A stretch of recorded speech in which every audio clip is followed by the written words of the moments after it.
இன்றைய தினம் சிறகடிக்கும் ஆசை சீரியலை பார்த்தீங்கன்னா, வீட்டிற்கு வந்த ரோகிணி கிறிஸுக்கும் அவரது அம்மாவுக்கும் திட்டுகிறார்.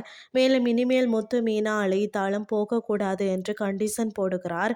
அதற்கு பிறகு அங்க சிந்தாமணி வர அவரிடம் நடந்த விஷயங்களை ரோகிணி சொல்கிறார். பிறகு மீனாவை வீட்டை விட்டு விரட்ட வேணும்னு சொல்லி இருவரும் சேர்ந்து திட்டம் போடுகிறார்கள். இதற்கிடையில் மீனா ஸ்ருதியின் ரெஸ்டாரண்ட்டுக்கு சென்று என்னால மாமாவுக்கு ஏதாவது ஆகிடுமோ என்று அத்தை பயப்படுகிறார் என கூறி வருத்தப்படுகிறார். தன்னை வீட்டை விட்டு வெளியே போக சொன்ன விஷயத்தையும் சொல்கிறார். அந்த நேரத்தில் அங்கே நீத்து ரவியுடன் தனியாக பேசணும்னு சொல்கிறார். அதற்கு ஸ்ருதி 5 நிமிடம் தான் டைம் என்று சொல்கிறார். ரெஸ்டாரண்ட்டில் வேலை செய்த பணத்தை ரவிக்கு கொடுத்து கன்னத்தில் முத்தம் கொடுத்து செல்கிறார் நீத்து. இதனால் ரவி அப்செட் ஆகி இருப்பதை ஸ்ருதி கவனிக்கிறார்.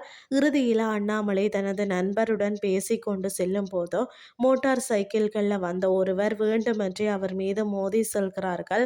அதற்கு பிறகு அண்ணாமலையை வைத்தியசாலையில் அனுமதிக்கிறார்கள். ஆனால் இதற்கெல்லாம் காரணம் மீனாதான் என விஜயா குற்றம் சாட்டுகிறார். இதுதான் இன்றைய நாளுக்கான எபிசோட். அடுத்த எபிசோட்ல என்ன நடக்க போகுதுன்னு சொல்லி பொறுத்திருந்து பார்க்கலாம்.